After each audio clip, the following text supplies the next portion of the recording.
आप सभी का स्वागत है संस्कृत प्रतियोगिता चैनल पर।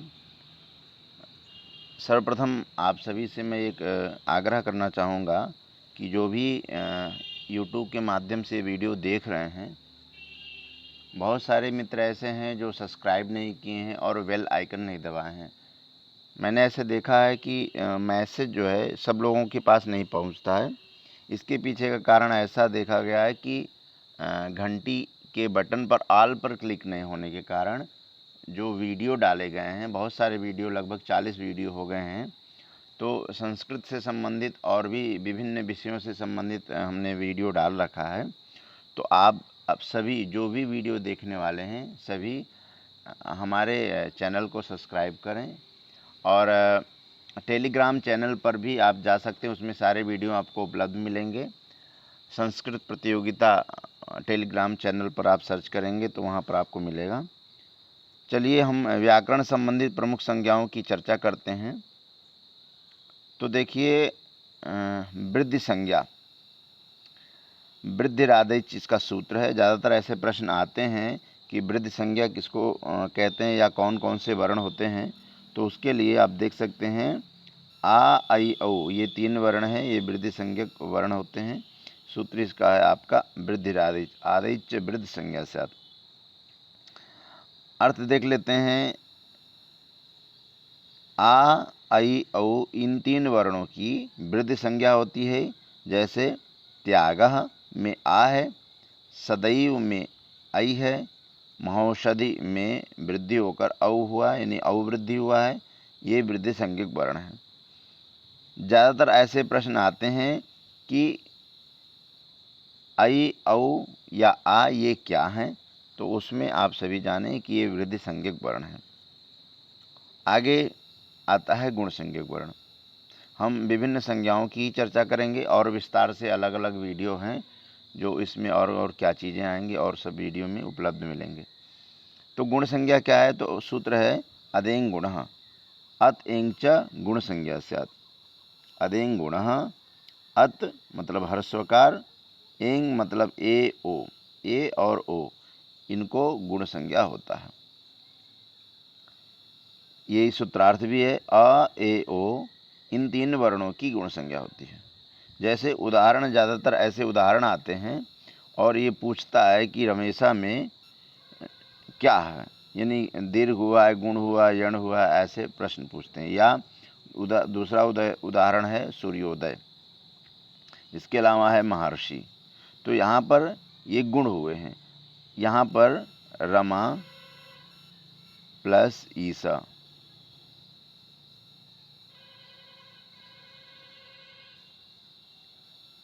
रमा प्लस ईसा बराबर रमेशा बनता है।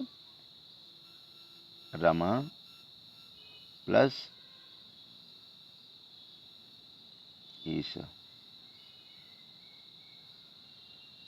तो जब यहाँ पर गुण होगा तो आ में और ई में, यानी आ और ई मिलकर के गुण होकर के ए बनता है, तो रमेशा बन जाएगा। इसी तरह आ और ऊ मिलकर के गुण होकर के ओ बन जाता है। सूर्योदय में, महर्षि में अर हो गया है। तो इस तरह से आ, ए, ओ ये गुण संज्ञक वर्ण है। और गुण संज्ञक वर्ण जब एक दूसरे से मिलते हैं, यानी आ और ई मिलता है तो ए होता है, तो रमेशा उदाहरण है। इसी तरह रमेशा, सुरेशा, दिनेशा या और भी सारे जितने भी ए वर्ण, यानी जहाँ पर संयोग हो वहाँ पर ए दिखे तो समझिएगा यहाँ गुण हुआ है, जहाँ ओ दिखे वहाँ पर भी गुण हुआ है। और आदि उदाहरण भी गुण संज्ञक होते हैं। आगे देख लेते हैं संयोग संज्ञा। हलोनंतराः संयोगा, हलोनंतराः संयोगा, हलः अनंतरा संयोगा।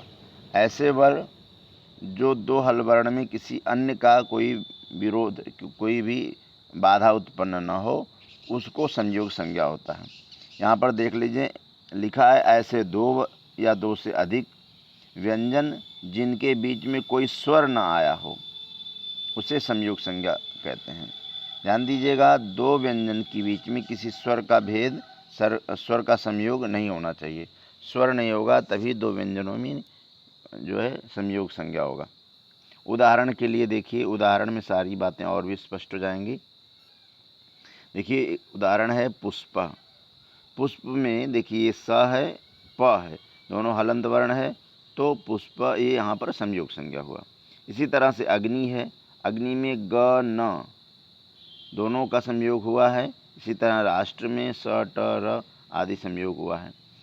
तो इस तरह से दो वर्णों के बीच में किसी भी स्वर का संयोग नहीं होना चाहिए, तभी संयोग संज्ञा होगा।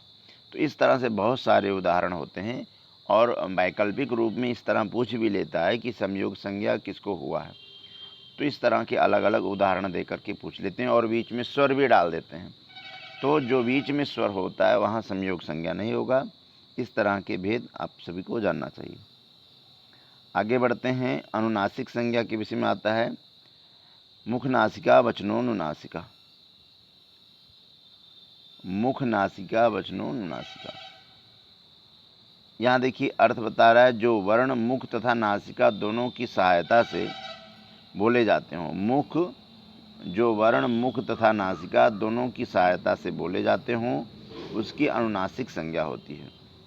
अनुनासिक संज्ञा के लिए यहाँ पर देखिए आ, ङ, यण, नम आदि ये वर्ण जो हैं अनुनासिक हैं।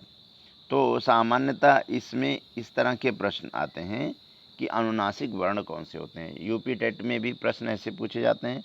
टीजीटी लेवल में भी कुछ कभी कभी प्रश्न होते हैं, लेकिन थोड़ा और उसका लेवल हाई होता है।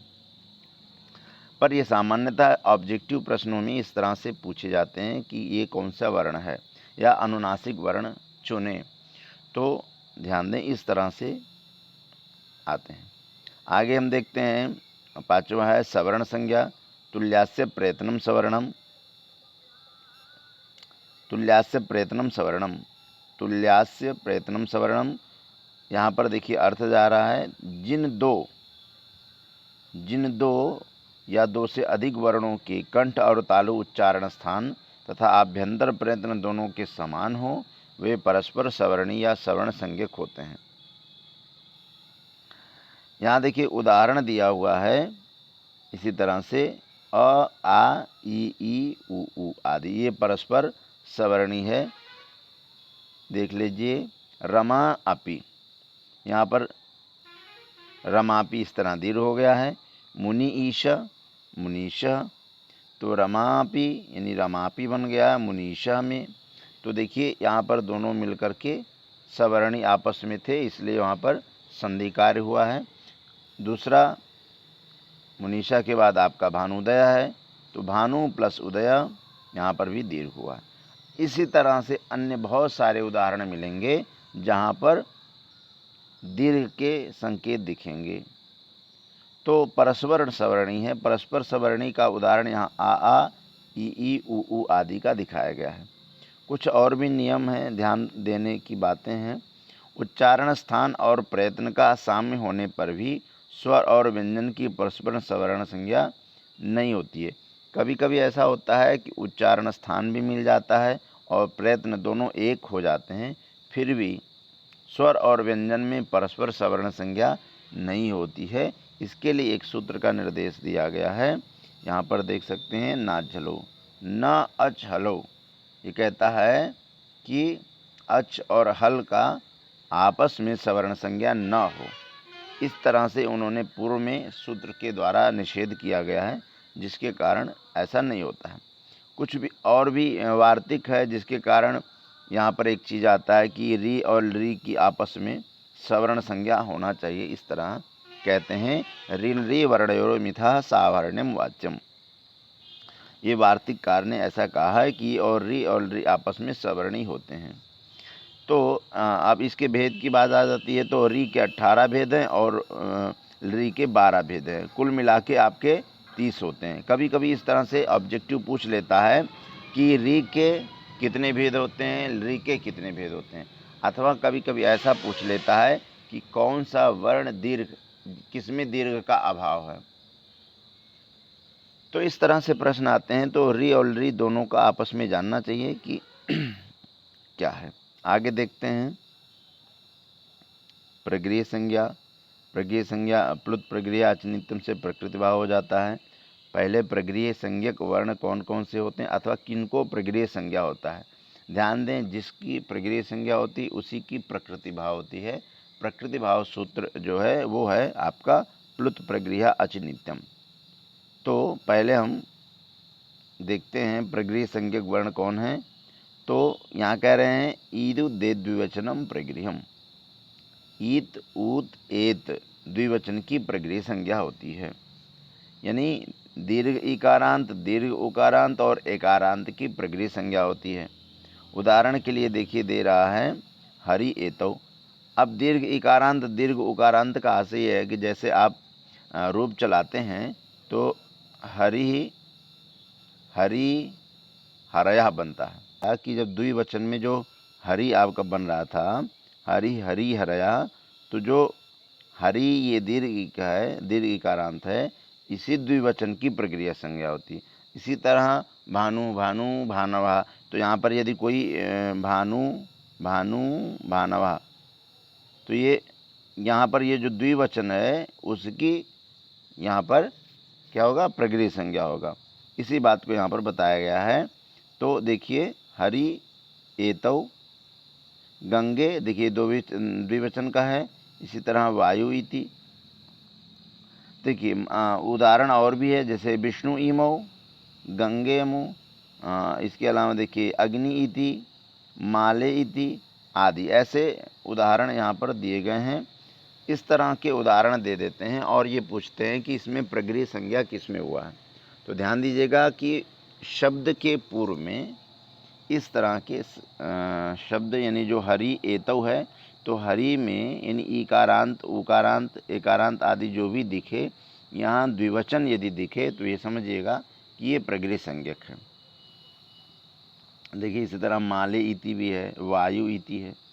तो कुछ उदाहरण इस तरह से, और भी बहुत सारे उदाहरण आते हैं। आगे लेते हैं घ संज्ञक के हैं तरप तमपौ घ। तरप और तमप प्रत्यय का घ संज्ञा होता है। इस तरह से पूछता है कि तरप का कौन सी संज्ञा है या तमप की कौन सी संज्ञा है, अलग से ऑब्जेक्टिव क्वेश्चन में पूछे जाते हैं। तो तरप और तमप दोनों की घ संज्ञा होती है, ये जानना चाहिए। देखिए तरप तमप ये दोनों प्रत्यय की घ संज्ञा होती है। उदाहरण के लिए देखिए कुमारितरा कुमारितमा आदि, ये दो उदाहरण यहाँ पर दिए गए हैं। और भी इस तरह से उदाहरण आते हैं। तो जहाँ पर किसी शब्द समूह में तरप और तमप प्रत्यय जुड़ जाए तो वहाँ पर उसको यानी उस शब्द समुदाय को घ संज्ञा हो जाता है। चलिए आगे देखते हैं निष्ठा। देखिए ये भी बहुत इम्पोर्टेंट माना जाता है। त और तवतु की निष्ठा संज्ञा होती है। त और तवतु की निष्ठा संज्ञा होती है। सूत्रार्थ में है, देखिए त और तवती दोनों प्रत्ययों की निष्ठा संज्ञा होती है। जैसे उदाहरण दिया है भुक्तः, भुक्तवान। तो देखिए यहाँ पर जिसमें एक त प्रत्यय, यहाँ पर भुक्ता बना है, जहाँ पर तवतु है वहाँ पर भुक्तवान आदि बना है। इसी तरह से पठिता है, ये पठिता है। इसी तरह तवतु में पठितवान। तो इस तरह से भुक्ता, और भी ऐसे उदाहरण है लिखिता, पठिता, चलिता, ऐसे शब्द आदि दिखें तो वहाँ पर त प्रत्यय हुआ है। लिखितवान, चलितवान, खादितवान, गतवान, भुक्तवान उदाहरण आदि है। ऐसे बहुत सारे जहाँ पर इस तरह वान वान आदि दिखे तो ये आप समझ लीजिए कि ये तवतु प्रत्यय यहाँ पर हुआ है। तो त और तवतु को निष्ठा संज्ञा होती है। या ऐसे पूछ ले कि जो पठितवान है इसकी कौन सी संज्ञा हुई है, या पठिता इसकी कौन सी संज्ञा हुई है, तो इसको भी हम ध्यान रखें कि ये निष्ठा संज्ञक है, यानी इसकी निष्ठा संज्ञा हुई। कौन सा प्रत्यय हुआ, तो त प्रत्यय हुआ अथवा तवतु प्रत्यय हुआ, और इसकी प्रत्यय की संज्ञा क्या है, तो ये निष्ठा संज्ञक है। तो इस तरह से प्रश्न भी आ सकते हैं कि त और तवतु के उदाहरण कौन से हैं, अथवा त और तवतु क्या कहे जाते हैं, अथवा उदाहरण देकर के पूछ ले इसकी कौन सी संज्ञा हुई है। इस प्रकार से अलग अलग रूपों में भी हम संज्ञा को जानें। सर्वनाम संज्ञा देखिए सर्वादीनि सर्वनामानि, ये जो सर्वनाम है, सर्वनाम बहुत इंपॉर्टेंट है, ज़्यादातर पूछे भी जाते हैं। सर्वनाम में देखिए जैसे सर्व, विश्व, यत, तद, एतद, इदम, अदस, युष्मद्, अस्मद् आदि जो शब्द हैं ये सर्वनाम संज्ञा है। ये सर्वनाम स्थान के हैं। तो सर्वनाम को याद रखना चाहिए। सर्व के बहुत सारे रूप भी आते हैं, विश्व के रूप, यत के, यत ये यानी, यते यानी, इस तरह तत्ते तानी, तत्ते तानी आदि रूप चलता है। लिंग के आधार पर आगे बहुत सारी चीज़ें आएंगी। तो इसमें कोई लिंग का आधार नहीं है, लेकिन यह है कि युष्मद अस्मद ये शब्द ज़्यादातर पूछे जाते हैं। इसमें वैकल्पिक शब्द भी जाते हैं, जैसे ते, वाम, वात आदि शब्द। तो अभी हम इतना ही देखते हैं। मूल रूप से ध्यान दीजिएगा कि सर्व शब्द, विश्व शब्द, यत, तद, एतद आदि ये जो शब्द हैं ज़्यादातर युष्मद और अस्मद शब्द का ज़्यादा पूछा जाता है, तो अदद शब्द के ज़्यादा प्रश्न पूछे जाते हैं। तो युष्मद शब्द जो है, अस्मद शब्द जैसे अहम, आवाम, वयम, ये आपके जो अस्मद शब्द हैं, अहम, आवाम, वयम, माम, आवाम, अस्मान, मया, आवाभ्यम, अस्माभि, मह्यम, आवाभ्यम, अस्मभ्यम, मत, आवाभ्यम, अस्मत्, मम, आवयो, अस्माकम, मयि, आवयो, अस्मासु। तो ध्यान दीजिएगा कि वहाँ पर जहाँ पर द्वितीया होता है, यहाँ चतुर्थ, और जहाँ षष्ठी होता है वहाँ पर वैकल्पिक रूप भी आते हैं, जैसे मानवना। तो मानवना भी द्वितीया में आ जाएगा, फिर उसके बाद चतुर्थी में मे नवना, फिर षष्ठी में मे नवना आदि शब्द प्रयोग होता है। यानी जब हम आम, आवाम, वयम, माम, आवाम, अस्मान करेंगे कि माम की जगह पर वो जो वैकल्पिक शब्दों का भी प्रयोग होता है। आसमान के जगह पर न का भी प्रयोग होता है, तो न से भी आसमान शब्द का बोध हो सकता है। तो मह्यम, आवाभ्यम, अस्मभ्यम, मत, आवाभ्यम, अस्मत्, मत, आवाभ्यम, अस्मत् कहते हैं। तो मत जो शब्द है उस पर वैकल्पिक रूप भी ऐसे पूछ लिया जाता है। तो शब्द दिखाते हुए उसकी चर्चा हम कभी करेंगे। आज हम इतना ही रखेंगे, ज़्यादा बड़ा वीडियो नहीं करेंगे। और भी बहुत सारे संज्ञाएँ जैसे जैसे अव्यय संज्ञा है और भी आगे आएंगी। और हम सभी मित्रों से अपेक्षा करते हैं कि आप सभी वीडियो को देखिए, और भी वीडियो चैनल पर उपलब्ध हैं उसको भी देखें व्याकरण से संबंधित, और लाइक सब्सक्राइब करें यदि आपको अच्छा लगा हो। और यदि कोई सुझाव हो वीडियो और कैसे अच्छा बेहतर बनाया जा सकता है, तो वो भी आप कमेंट में दें ताकि हम उसमें और भी सुधार कर सकें। तब तक के लिए धन्यवाद। नमः संस्कृताय।